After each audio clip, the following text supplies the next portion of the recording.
एक तरफ पंडित जी, एक तरफ राहुल गांधी जी कहते हैं कि हम महिलाओं का सम्मान करते हैं, और दूसरी तरफ उनके नेता महिला को आइटम बोलते हैं, मंच से दिग्विजय सिंह टंच माल बोलते हैं।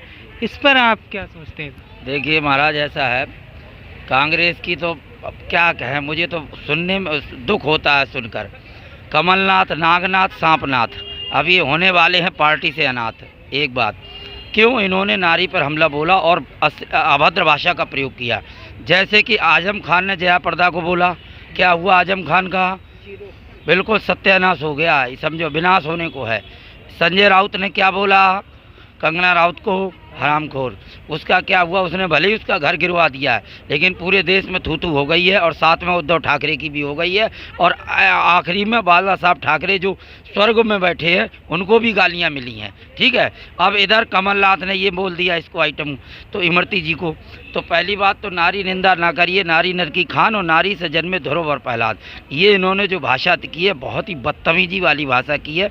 राहुल गांधी, प्रियंका गांधी, सोनिया गांधी, बड़े बड़े नेता हैं इनके, उनको शर्म नहीं लग रही सुनने में कमलनाथ जी को?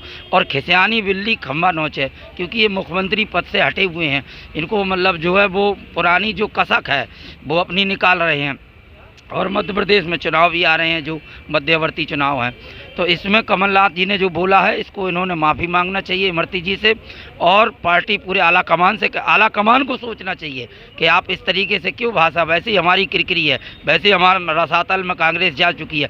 हर स्टेट में कांग्रेस का जो सफाया हो रहा उसी के उनके नेता पैर काट रहे हैं। पार्टी की पूरी स्तंभ को उखाड़ दिया उन्होंने। जितने भी नेता है बदतमीजी से बोलते हैं, आप किसी भी कहीं भी देख लो, जो स्टेट में देख लो आप, बदतमीजी की भाषा साउथ से भी आती है, लेकिन वहाँ की तमिल, तेलुगु, कन्नड़ और वो मलयालम भाषा ऐसी है जो समझ में नहीं आती है। भाषा वहाँ से भी बोली जाती है, लेकिन हिंदी में जहाँ जहाँ अपने राज्य हैं जहाँ हिंदी बोली जाती है वहाँ से भी कांग्रेस का जो भी वक्ता, प्रवक्ता या नेता या कोई भी मंत्री या किसी प्रकार का है वो भी बदतमीजी से ही बोलता है। तो ये गलत है, इन्हें सुधार करना चाहिए। राहुल गांधी को, सोनिया गांधी को, प्रियंका गांधी को इनको बोलना चाहिए। कमलनाथ जी को सोचना चाहिए कि अभी भी अपनी भाषा में सुधार करें। देखो ज्योतिराज सिंधिया जी इतने बड़ा नेता, मध्य प्रदेश का मतलब जो है महाराज, अब आप ये से लगा लो कि अगर महाराज जिस तरफ चले गए उसी तरफ जनता के जाएगी, ये सत्य है। और जो कमलनाथ जी ने अभी तक माफ़ी नहीं मांगी, क्या कांग्रेस पार्टी उन्हें बाहर निकाले? मैं यही कहा तो मैंने कि राहुल गांधी, प्रियंका गांधी, सोनिया गांधी को सोचना चाहिए, उन पर एक्शन लेना चाहिए और उन्हें माफ़ी मांगना चाहिए।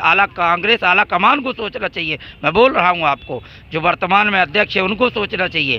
पूरे मध्य प्रदेश में जो छवि कांग्रेस की चली आ रही थी उस पर इन्होंने एक तमाचा मारा है, और जो कुछ लोग मध्य प्रदेश में जो कांग्रेस के चहीते हैं इस भाषा से उनके भी मन बदलेंगे। तो आप बीजेपी को प्लेटफार्म खुद देते हैं, आप अपनी भाषा से बीजेपी को खुद आने का मौका देते हैं, और बाद में कहते थे कि बीजेपी हमारे पीछे पड़ी है।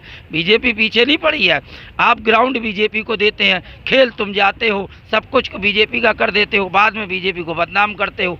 तो आप अपनी भाषा सुधारने का समय आ गया है, अभी भी सुधार लो ताकि 2024 में कुछ सीटें आएँ। देखो राहुल गांधी ने लोकसभा में 72,000 रुपये का इंश्योरेंस खोला था, जनता ने उनको 72 सीटें भी नहीं दी, तो कितनी बड़ी विडम्बना है। अब आप 2024 को लेके चलो, अभी बंगाल में चुनाव है, तमिलनाडु में चुनाव है, 5 राज्यों में चुनाव है, तो आप बिहार में सफाया लग रहा है इस समय। अभी बिहार का चुनाव आने को है, नज़दीक है, 10 तारीख को रिजल्ट आएंगे, और ये वहाँ तो मुख्यमंत्री भी सिलेक्ट है। तो मेरा यही कहना है आखिरी में कि कमलनाथ जी को माफ़ी मांगना चाहिए, और कांग्रेस के सोनिया और मतलब राहुल जी को बोलना चाहिए, इस पर ध्यान देना चाहिए। और मैं यही कहूँगा कि नारी निंदा ना करिए, नारी का सम्मान करिए, क्योंकि नारी स्त्री ही लक्ष्मी का रूप है।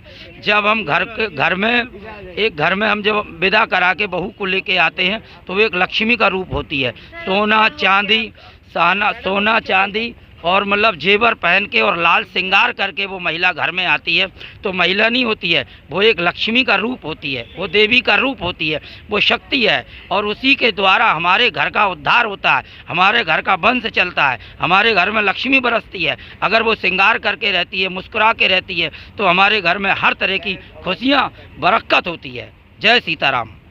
के मध्य प्रदेश के कमलनाथ जी हों या और भी कहीं का कोई भी मनुष्य हो, खास तौर से आदमी जात हो, वो किसी भी महिला को खासतौर से इमरती देवी जी को जो है उन्होंने आइटम बोल दिया।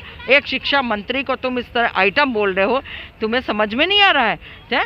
चमड़े की जबान ने जहाँ मर्जी आए वहाँ फिसलाते हुए चले जाओ, जब मर्जी जिसकी मर्जी आ जाए, जिस महिला को चाहो उसको उल्टा सीधा बोल दो। अरे महिलाओं के अपने मान सम्मान अलग है। उसी महिला ने जो है, तुम्हारी माँ भी एक महिला थी, तुम्हारे घर में बहन भी महिला, तुम्हारी बीवी भी महिला है। जिस माँ ने तुम्हें जन्म दिया उस माँ को या उस तुम्हारी बहन को या तुम्हारी बीवी को कोई इस तरह के उल्टे सीधे शब्दों का प्रयोग करे, उनको भी कहे वाह क्या आइटम गर्ल है भाई ये है। अच्छा भाई, कहाँ पे डांस करती है, कहाँ पे कैबरे करती है, कहाँ ये करती है, तब कैसा कमलनाथ को लगेगा? कमलनाथ पहले ये सोचें कि जो है अगर हम आज दूसरे की बहन बेटी को कह रहे हैं, इमरती जी भी किसी की बहन बेटी है कह रहे हैं या कुछ नहीं है, तो महिला तो है देश की है।